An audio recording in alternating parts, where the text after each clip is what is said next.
paciente, então, com 37 anos, ela veio fazer uma translucência nucal com 11 semanas e 6 dias de gestação, a TN um pouco aumentada para a idade gestacional, 2,3 milímetros, e ela tinha também uma bioquímica, com um PA-PPA um pouco baixo, um beta-HCG livre um pouco baixo, e os achados, então, mostram para a gente, na primeira imagem da esquerda, então, uma holoprosencefalia do tipo alobar.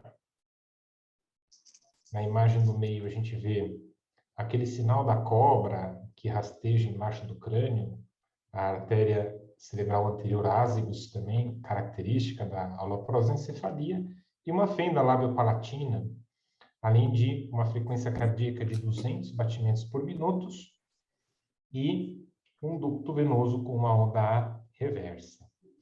Então, para ver se vocês estão afiados aqui com as nossas enquetes, né? Eu vou soltar a primeira enquete para vocês aqui, que não vai aparecer para os professores, tá? Enoque, Mário, vai aparecer só para os alunos, tá? As imagens são sugestivas de A, trissomia do 21, B, trissomia do 18, C, trissomia do 13, D, triploidia.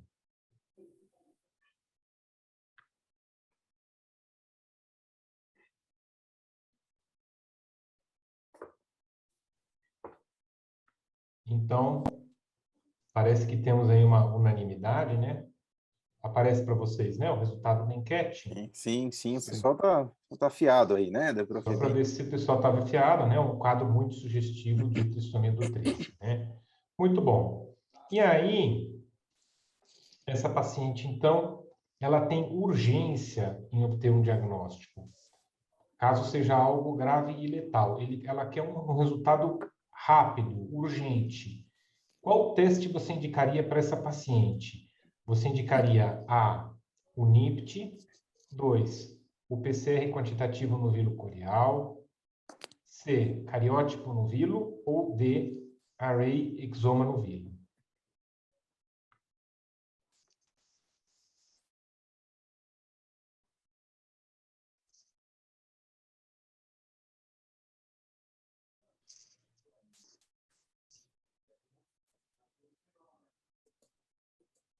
Muito bom. Então, eu vi que a maioria dos alunos aqui respondeu a alternativa C, cariótipo no vilo. Quanto tempo leva, em média, um cariótipo, Enoque? Média, né? Assim, a gente tem demorado ali uns 10 dias, eu acredito, né, Javier? 12 dias corridos, né? 12 dias corridos. 12. E o PCR no vilo corial, Mário, quanto tempo que sai, mais ou menos, o PCR? O PCR no vilo corial a gente consegue até em 24 horas, né? 24, 36 horas.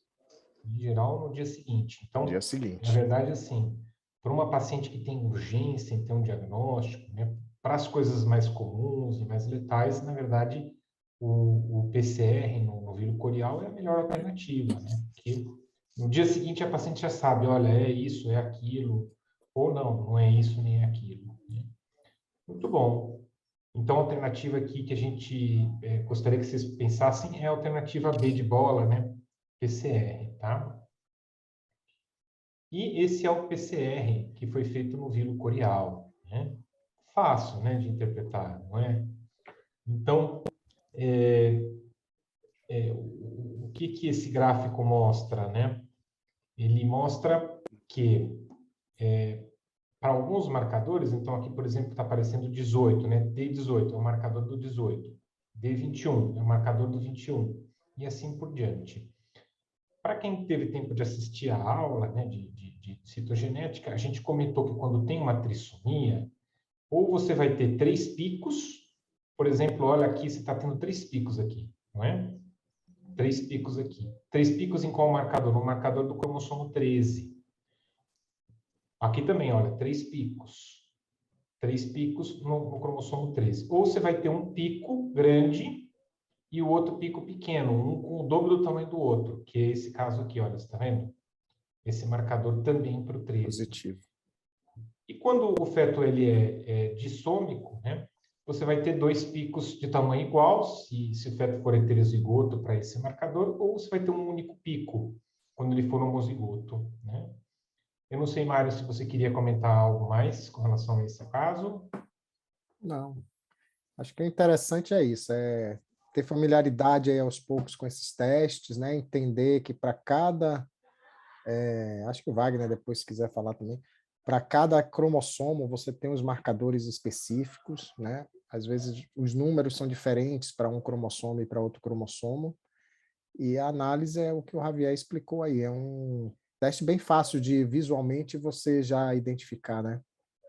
Exato. Então, É. todos os marcadores para o 13 aqui, né, estão alterados. Ó. É. Esse é 13, pico grande, pico pequeno, 3 picos, 3 picos. Esse aqui, para o 13 de novo, olha, 3 picos. Então, o diagnóstico final foi, né, Embaixo também.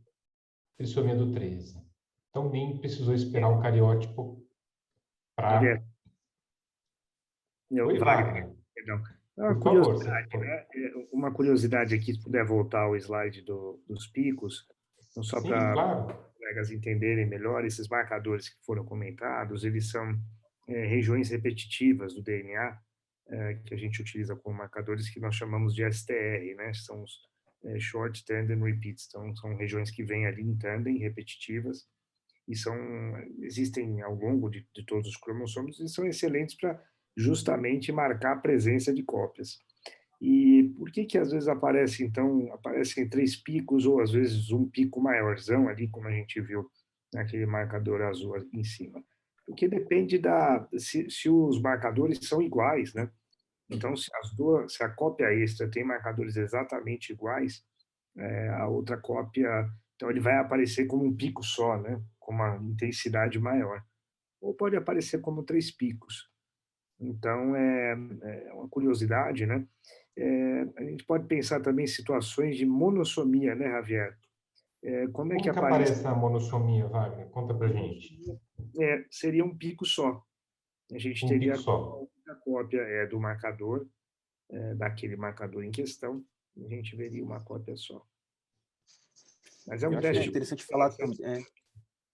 Perdão, Enoque. Não, pode continuar, Wagner, desculpa. Não, só complementando, é o que o pessoal comentou mesmo, a rapidez do teste, né? É um teste muito interessante, fácil de interpretação, muito Eu útil. ia acrescentar que, assim, para os colegas que estão acompanhando, a gente tem utilizado em situações que antes a gente fazia, às vezes, um fiche, né? Então, talvez, não sei com que teste os colegas estão acostumados aí, às vezes fazia um cariótipo e fazia o fiche. E hoje em dia a gente tem feito o PCR, o tempo é muito mais rápido, ele é bem fidedigno, né? E eu acho que a gente não tem utilizado mais o fiche para a maioria das situações, né, Javier? Eu acho que isso é importante ficar claro aí para os colegas, né?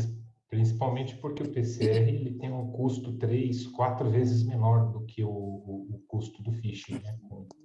Com o preço de um fiche, você faz 4 PCRs. Então, essa que é a grande vantagem.